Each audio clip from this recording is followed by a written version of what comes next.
வணக்கம், இது நிலா கிச்சன். இன்றைக்கி நாம் ஒரு இன்ட்ரெஸ்டிங்கான ரெசிபி பார்க்க போகிறோம். Masala fish fry.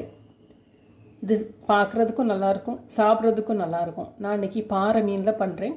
உங்களுக்கு என்ன மீன் கிடைக்குதோ அந்த மீனில் பண்ணிக்கிடுங்க. இந்த மசாலா உதிர்ந்து போகாது. இதேமாரி நீங்கள் ஃப்ரை பண்ணிங்கன்னா பேனில் பார்த்திங்கன்னா ஒரு சிங்கிள் பிட்டு கூட இருக்காது. அந்த அளவுக்கு மசாலா எல்லாமே மீனில் ஒட்டிகிட்டு இருக்கும். சாப்பிட்றதுக்கு அதனால ரொம்ப நல்லாயிருக்கும். இப்போ எப்படி பண்ணலாம் அப்படின்னு சொல்லிட்டு பார்க்கலாம். இந்த மசாலா எல்லாமே நல்லா அழகாக ஒட்டிச்சு, எதுவுமே உதிர்ந்து போகாது. அடியில் பாருங்கள், உங்களுக்கு தெரியும் டிஃப்ரெண்ட்டு. Mixie jar எடுத்துடுங்க. 6-7 சின்ன வெங்காயம், 6-7 பல்லு பூண்டு, 1 இஞ்சி, 2 இனுக்கு கருவேப்பிலை,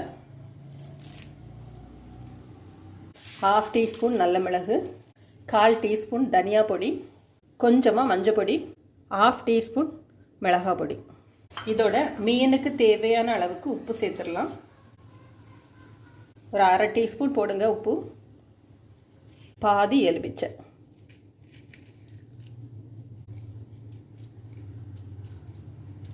இதெல்லாம் நல்லா ஸ்மூத்தாட்ட அரைச்சி எடுத்துருவோம். மீன் வறுவலுக்கு தேவையான மசாலா ரெடி பண்ணியாச்சு. க்ளீன் பண்ண மீன் மேலே இதை விட்டுடலாம்.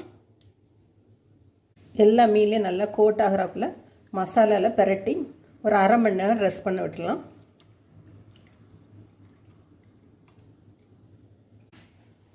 ஒரு டீஸ்பூன் அளவுக்கு கார்ன்ஃப்ளவர் மட்டும் சேர்த்துருவோம்.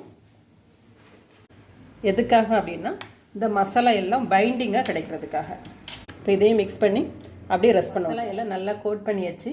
இதை அப்படியே இருக்கட்டும், ரெஸ்ட் பண்ண விட்டுடலாம். ஒரு 1/2 ஹவருக்கு அப்புறமா இதை ஃப்ரை பண்ணி எடுப்போம். பேன் அடுப்பில் வச்சு எண்ணெய் சூடான உடனே மீனை எல்லாம் ஃப்ரை பண்ண போட்டுடலாம்.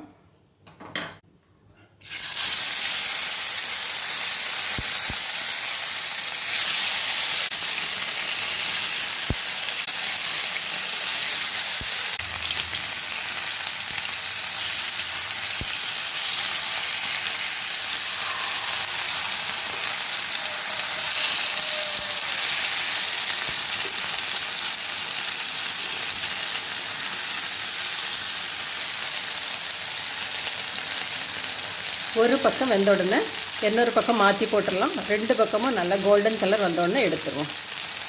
ஃப்ளேம் மீடியம் ஃப்ளேம்லேயே வைங்க.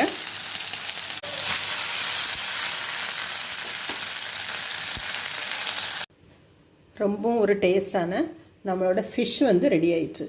இப்போ சர்வ் பண்ணக்கு எடுத்துடலாம். அந்த மசாலா எல்லாமே நல்லா அழகாக ஒட்டிச்சு, எதுவுமே உதிர்ந்து போகாது. அடியில் பாருங்கள், உங்களுக்கு தெரியும் டிஃப்ரெண்ட்டு. பேனில் ஒரு சின்ன ட்ராப் மசாலா கூட இருக்காது. அந்த அளவுக்கு எல்லாமே மீனில் ஒட்டி சாப்பிட்றதுக்கு ரொம்ப நல்லாயிருக்கும். எவ்வளோ மசாலா போட்டோம், எதுவுமே இல்லை பாருங்கள். நம்மளோட டிஃப்ரெண்ட்டான ஒரு மசாலா ஃபிஷ் ஃப்ரை ரெடி ஆயிடுச்சு. இதே போல் நீங்களும் செஞ்சு பாருங்கள். செஞ்சு பார்த்துட்டு எப்படி இருக்குது அப்படின்னு சொல்லிட்டு ஃபீட்பேக் கொடுங்க. தேங்க்யூ.